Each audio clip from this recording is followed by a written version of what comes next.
नमस्कार दर्शकों, जी times news 24 live में आपका स्वागत है। मैं हूं आर के शर्मा और आप देख रहे हैं आज के मुख्य समाचार। काउंसलिंग में व्यवस्था बदली, छात्र इन बातों का रखें ध्यान। शिक्षा सत्र 2024-25 में प्रवेश को लेकर उच्च शिक्षा विभाग ने ऑनलाइन काउंसलिंग शुरू कर दी है, मगर इस बार प्रवेश प्रक्रिया से जुड़ी व्यवस्था में काफी बदलाव किया गया। प्रत्येक विद्यार्थी से एकेडमी, बैंक ऑफ क्रेडिट समग्र आईडी बतानी है। साथ ही पहली मर्तबा मूल निवासी प्रमाण पत्र अनिवार्य किया है। ये जानकारी देने के बाद ही विद्यार्थियों की पंजीयन पूरा माना जाएगा। उसके बाद ही दस्तावेज अपलोड कर सकेंगे। वही विधानसभा क्षेत्र का उल्लेख भी पंजीयन फॉर्म में करना है। यूपी के जिले में चुनाव बाद घर घर लगेंगे 4G स्मार्ट मीटर। जनपद में विद्युत चोरी पर लगाम लगाने को विभाग ने कवायद शुरू कर दी। अब उपभोक्ताओं के यहां 4G स्मार्ट मीटर लगाए जाएंगे, जिससे बिजली की वास्तविक खपत के अनुसार ही बिल देना होगा। जनपद के विद्युत वितरण खंडों में एक सैकड़े से अधिक स्थानों पर जियो टैगिंग की जा चुकी है और लोकसभा चुनाव के बाद घर घर स्मार्ट मीटर लगाने का काम शुरू हो जाएगा। यूपी में शिक्षकों को इंटरनेट के लिए मिलेंगे प्रतिमाह इतने रुपए, आदेश जारी। बेसिक शिक्षा के स्कूल्स में शिक्षकों को इंटरनेट के लिए प्रतिमाह 200 रुपए मिलेंगे। स्कूल शिक्षा के महानिदेशक कंचन वर्मा ने इसकी अनुमति देते हुए आदेश भी जारी कर दिए। इस राशि का परिषदीय primary school, upper primary school और कंपोजिट विद्यालयों में उपयोग किए जा रहे टैबलेट्स के संचालन के लिए, सिम कार्ड और इंटरनेट की सुविधा के लिए किया जा सकेगा। ये राशि उन शिक्षकों को दी जाएगी जिनका टैबलेट दिए गए हैं। सिम स्थानीय स्तर पर कनेक्टिविटी और नेटवर्क के आधार पर खरीदी जाएंगे। तो प्लेटफॉर्म और 4 ट्रैक के साथ अनोखा होगा मेरठ का परतापुर मेट्रो स्टेशन। मेरठ का परतापुर मेट्रो स्टेशन 2 प्लेटफॉर्म और 4 रेलवे ट्रैक के साथ एक अनोखा मेट्रो स्टेशन होगा।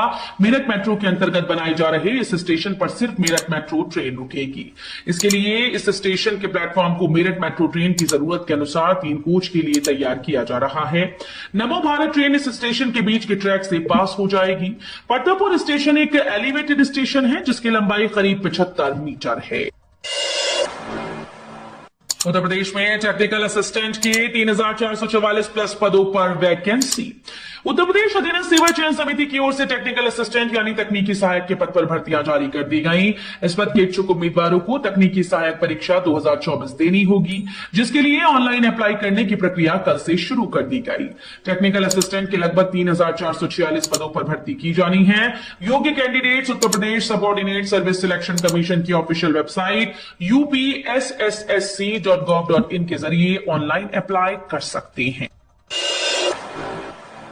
4 जून को कांग्रेस ढूंढो यात्रा से होगा भारत जोड़ो यात्रा का समापन। बरेली में बोले गृह मंत्री शाह। तीसरे चरण की वोटिंग से पहले बरेली और बदायूं पहुंचे केंद्रीय गृह मंत्री अमित शाह ने बृहस्पतिवार को कांग्रेस पर निशाना साधा। उन्होंने कहा कि इस पार्टी के शहजादे राहुल गांधी ने चुनाव अभियान की शुरुआत भारत जोड़ो यात्रा से की थी, मगर इसका समापन अगली 4 जून को कांग्रेस ढूंढो यात्रा से होगा। नामांकन में खेल यूनिफॉर्म की धनराशि में गड़बड़ी की आशंका। बीएसए ने 140 प्रधानाध्यापकों को भेजा नोटिस। रामपुर के स्कूल में छात्रों के नामांकन में फर्जीवाड़ा सामने आया। 2 अलग अलग पोर्टल पर छात्रों की संख्या में बड़े पैमाने पर गड़बड़ी पाई गई, जिसके बाद यूनिफॉर्म वितरण के लिए जारी होने वाली धनराशि में भी घपलेबाजी की आशंका जताई जा रही है। फिलहाल इस मामले में जिले के 140 विद्यालयों के प्रधानाध्यापकों व इंचार्ज प्रधानाध्यापकों को नोटिस जारी कर जवाब मांगा गया। सीएम योगी बोले हार की खिसियाहट को हिंदू आस्था के साथ खिलवाड़ करके व्यक्त कर रही कांग्रेस। मुख्यमंत्री योगी आदित्यनाथ ने कांग्रेस अध्यक्ष मल्लिकार्जुन खड़गे द्वारा भगवान राम और शिव पर दिए गए वक्तव्य पर आक्रोश जताया। उन्होंने कहा कि कांग्रेस लोकसभा चुनाव 2024 में बुरी तरह पराजित हो रही है और हार की इसी खिसियाहट को बहुसंख्यक हिंदू समाज की आस्था को अपमानित कर उसके साथ खिलवाड़ कर व्यक्त कर रही है। मैनपुरी, एटा और फिरोजाबाद में चुनावी जनसभा के लिए निकलने से पूर्व अपने सरकारी आवास पर मीडिया से बातचीत करते हुए सीएम योगी ने कहा कि कांग्रेस का इतिहास इस प्रकार के कृत्यों से भरा पड़ा है। नोएडा गाजियाबाद वालों के लिए काम की खबर। ग्रेटर नोएडा वेस्ट के एक मूर्तिकार गोल चक्कर से शाहबेरी होते हुए गाजियाबाद जाने वाले मुख्य मार्ग पर प्राधिकरण जल्द मरम्मत कार्य शुरू करने जा रहा है। इस मरम्मत कार्य की शुरुआत शनिवार या रविवार को होगी। प्राधिकरण अधिकारियों को निर्देश दिया गया कि मरम्मत का काम केवल रात 10 बजे से सुबह 6 बजे तक ही किया जाए। उत्तर प्रदेश का ये शहर होगा सबसे खास, हवा में चलेगा ट्रैफिक, सड़कों पर नहीं लगेगा जाम। उत्तर प्रदेश के एक शहर में जल्दी हवा में ट्रैफिक चलेगा। इस वजह से सड़कों में ट्रैफिक का दबाव कम हो जाएगा और जाम की संभावना भी कम रहेगी, जिससे दूर दराज से आने वाले रोजाना लाखों श्रद्धालुओं का आवागमन आसान हो जाएगा। सड़क परिवहन मंत्रालय के द्वारा इसका निर्माण कराया जा रहा है और ये प्रोजेक्ट तैयार होने वाला है। National Highway Authority of India की company National Highway Logistic Management Limited इस वर्ष 60 किलोमीटर से अधिक लंबाई के रोपवे का काम शुरू करने जा रही है। राहुल गांधी अमेठी से ही लड़ेंगे चुनाव, आज करेंगे नामांकन, कांग्रेस जिलाध्यक्ष का बड़ा दावा। अमेठी से कांग्रेस के पूर्व अध्यक्ष राहुल गांधी के नामांकन को लेकर चर्चाएं तेज हो गई हैं। नामांकन की तैयारियों के लिए सपा जिलाध्यक्ष राम उदित यादव गुरुवार को कांग्रेस कार्यालय पहुंचे। यहां उन्होंने कांग्रेस जिलाध्यक्ष प्रदीप सिंघल के साथ लंबी बैठक की। कांग्रेस जिलाध्यक्ष प्रदीप सिंघल ने दावा किया कि राहुल गांधी अमेठी से चुनाव लड़ेंगे। नोएडा के 2 स्थानों पर चला प्राधिकरण का पीला पंजा, 3.20 करोड़ की जमीन कराई मुक्त। नोएडा में पिछले कई दिनों से अतिक्रमण के खिलाफ कड़ी कार्रवाई की जा रही है। इस कड़ी में नोएडा प्राधिकरण ने अतिक्रमण के खिलाफ छेड़े गए अभियान के तहत पुणे 2 स्थानों पर आक्रमण के खिलाफ कार्रवाई की। नोएडा प्राधिकरण के वर्क सर्कल आज के तहत नोएडा के सेक्टर 93 श्रमिक कुंज खंड 2 में कुछ फ्लैट धारकों ने अवैध निर्माण कर लिया था। ग्रेटर नोएडा वेस्ट वालों के लिए खुशखबरी। ग्रेटर नोएडा वेस्ट वालों के लिए अच्छी खबर सामने आ रही है। लोकसभा चुनाव 2024 के परिणाम आते ही ग्रेटर नोएडा वेस्ट के 4 मूर्ति गोल चक्कर पर अंडरपास का काम शुरू हो जाएगा। ग्रेटर नोएडा प्राधिकरण से मिली जानकारी के मुताबिक इस परियोजना के लिए चयनित एजेंसी को कार्य आदेश जारी कर दिया गया है और निर्माण कार्य अगले महीने जून से शुरू होने की उम्मीद है। पार्टी के साथ परिवार को भी दिल्ली पहुंचाने की जिम्मेदारी मुलायम सिंह के बाद अखिलेश यादव के सहारे फैमिली। सपा संस्थापक मुलायम सिंह के निधन के बाद ये पहला लोकसभा चुनाव है। सियासी दंगल में उतरे यादव परिवार में अखिलेश सबसे सीनियर हैं। ऐसे में पार्टी के साथ ही मैदान में उतरे परिवार के सदस्यों को जुटाने की जिम्मेदारी भी उन्हीं के कंधे पर है। अब देखना यह है कि वो परिवार के कितने सदस्यों के साथ संसद पहुंचते हैं। सियासत में सैफई परिवार के नाम से मशहूर यादव कुनबे के जो 5 सदस्य इस बार लोकसभा चुनाव लड़ रहे हैं, उनमें अखिलेश यादव ही सबसे ज्यादा अनुभवी है। यूपी के शहर में रिंग रोड बनने का विरोध कर रहे काश्तकार बोले फ्री में नहीं देंगे जमीन।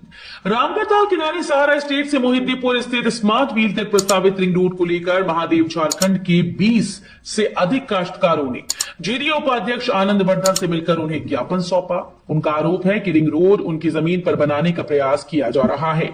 ऐसे में प्राधिकरण सुप्रीम कोर्ट के आदेशानुसार उन्हें उनकी जमीन का मुआवजा दे या फिर ताल की तरफ गिट्टी डालकर सड़क बनाए।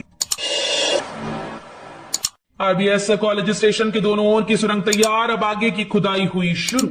आगरा में आरबीएस कॉलेज भूमिगत स्टेशन के दोनों ओर की पटरी के लिए सुरंग तैयार हो गई है। आगे के स्टेशन की खुदाई के लिए 3 टीबीएम टनल बोरिंग मशीन लगाई गई। इसमें से 2 टीबीएम आरबीएस से आगरा कॉलेज स्टेशन और 1 टीबीएम मना कामेश्वर स्टेशन की ओर खुदाई के लिए लगी है। सांसद रवि किशन 10 मई को करेंगे नामांकन, अन्य प्रत्याशियों की तारीखें भी घोषित। भाजपा प्रत्याशियों के नामांकन की तिथि तय कर दी गई। गोरखपुर, बांसगांव, महाराजगंज लोकसभा क्षेत्र में 10 मई को नामांकन होगा। इस दौरान भोजपुरी सुपरस्टार और भाजपा के सांसद रवि किशन, कमलेश पासवान और केंद्रीय वित्त राज्य मंत्री पंकज चौधरी अपना नामांकन करेंगे। सीतापुर में गृह मंत्री अमित शाह बोले मोदी जी को तीसरी बार पीएम बनाने का मतलब है पाकिस्तान से जमीन वापस लेना। गृह मंत्री अमित शाह ने सीतापुर में जनसभा को संबोधित करते हुए कहा कि आने वाले दिनों में सीतापुर के मतदाता अपने मताधिकार का प्रयोग करेंगे। हमारे प्रत्याशी राजेश वर्मा को कमल के निशान पर वोट देंगे तो तीसरी बार आपका वोट सीधा मोदी जी को जाएगा। उन्हें वोट देने का मतलब है कि वो भारत को दुनिया की तीसरी सबसे बड़ी अर्थव्यवस्था बनाना, पाकिस्तान को मुंह तोड़ जवाब देकर अपनी जमीन वापस लेना। बदायूं में अखिलेश यादव बोले बीजेपी के लोग संविधान बदलना चाहते हैं। इलेक्टोरल बॉन्ड और किसानों के मुद्दे पर भी घेरा। अखिलेश यादव ने कहा कि भाजपा के लोग संविधान और हमारी आपकी जान के पीछे पड़े हैं। ये संविधान बदलना चाहते हैं। जिन्होंने वैक्सीन लगाई वो लोग भी भाजपा के खिलाफ मतदान करेंगे। ये भाजपा वाले आपदा में अवसर खोज रहे हैं।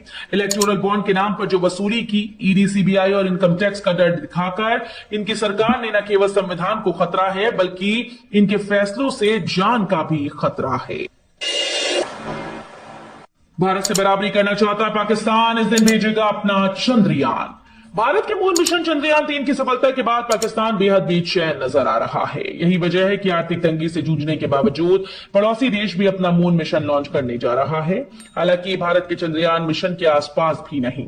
पाकिस्तान का मून मिशन शुक्रवार को हैनान से चीन के चांगई 6 पर सवार होकर चंद्रमा की कक्षा में जाएगा। यानी पाकिस्तान अपने दम पर नहीं बल्कि चीन के दम पर भारत से बराबरी करना चाहता है। पूर्व चीफ सिलेक्टर ने बीसीसीआई पर साधा निशाना, कहा टीम में चयन हुआ है पक्षपात। भारत के पूर्व महान बल्लेबाज कृष्णामचारी श्रीकांत ने आगामी टी20 विश्व कप 2024 के लिए चेन्नई सुपर किंग्स के कप्तान ऋतुराज गायकवाड़ की अनदेखी को लेकर भारतीय क्रिकेट कंट्रोल बोर्ड यानी बीसीसीआई पर निशाना साधा। आईपीएल 2024 में अच्छे प्रदर्शन के बावजूद ऋतुराज गायकवाड़ को भारतीय टीम में जगह नहीं मिल सकी। श्रीकांत इस बात से भी खुश नहीं है कि शुभमन गिल को रिजर्व प्लेयर्स की लिस्ट में